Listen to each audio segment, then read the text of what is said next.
আলাইকুম, সবাই কেমন আছেন? আশা করি আলহামদুলিল্লাহ সকলে ভালো আছেন। তো আজকে সৌদি আরবের বাসায় যাবো কাজের জন্য। তো গাড়ি নিয়ে আসলো, আসার পরে দেখেন বাবু কি বলে। কি অবস্থা বাবু? পেটে খিদে, পেট খুব উঠছে। সৌদির বাসা থেকে কাজ করে এসো? আইলাম তো, টিয়া দেবো তালাতা। তালাতা তালাতা, আচ্ছা ঠিক আছে। তো আর কি অবস্থা বলো? আর কি অবস্থা, খিদে লাগছে। তো রাত্রে কয়টা বাজে এখন? বাসায় যাবো, রাত বাজে 1টা। বাসায় যাবো, পাক করবো, কাপড় ধোবো, খাবো, তারপর ঘুমাবো। ও আচ্ছা আচ্ছা, তাই শরীর অনেক তাবান। তাবান। আচ্ছা, তো সৌদি আরবে যে আসছো, সৌদি আরবের মানে এই তো আমি তো আসছি, সৌদি আরবের অবস্থাটা আসলে তেমন মানে তুমি তো আমার আগে অনেক আগে, তাই না? 2 বছর হয়েছে। তো কেমন কি অনুভব, কেমন দেশের মানুষ কি বলে এবং কি দেশের মানুষের চাহিদা মেটানোর জন্য আসছো? তো এই দেশের মানুষ এখন কি বলতে চায়? ভাই, দেশের মানুষ এখন দেশের মানুষ জানে যে সৌদি আরবে যে কোনো রাষ্ট্রে গেলে মনে হয় টেহার পাহাড়, মানে দিন রাত চুপি। বাবু ভাবছে যে 30 টাকা তালাতা, আরবি না জানলে সৌদি আরবে যাই হয় আর কি। তো অবশ্যই যারাই সৌদি আরবে আসেন আরবি শিখে আসলেও মানে অনেক ভালো হয়।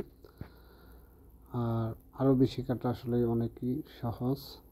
এগুলা ওরা কী বলে এগুলো নলেজে রাখতে হয়।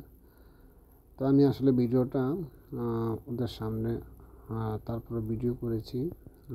ওদের সামনে ভিডিও করা যায় না, অনেক সৌদিরা আছে যে বলে যে ভিডিও করা যাবে না। তারপর আমি ভিডিওটা করেছি গাড়িতে বসে। তো রাত্রে প্রায় 1টা বাজে আমরা যে যাচ্ছি ওদের বাসায়। তো আসলে বাবু যে বলছে তালাতা 30 টাকা দেয় নাই, 20 টাকা করে দিছে। তো কাজ করছি ম্যাক্সিমাম 1 ঘন্টা করে।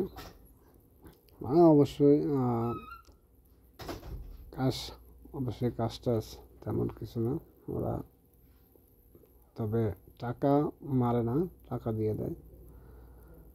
তো এই কাজগুলা আসলে অনেকেই যারা বিদেশ আছে, এটা কী কাজ, কীভাবে কী সৌদিরা নিয়ে যায় এটা সবাই জানবে। এটা হচ্ছে একটা ইশারায়, এই ইশারা থেকে নিয়ে যায় সৌদিরা। এই জায়গায় দাঁড়িয়ে থাকলে কাজে নিয়ে যায় আর কি। আর অবশ্যই অনেক সেফটি নিয়ে কাজ করতে হয়। তো আসলেই অনেক আপুরা এবং কি ভাইয়েরা ওনাদের দোয়াতে ইনশাল্লাহ আমি আস্তে আস্তে কাজ পেতেছি। তো সকলে ভালো থাকবেন, সুস্থ থাকবেন। আসসালামু আলাইকুম রহমতুল্লাহি ওয়া বারাকাতুহু।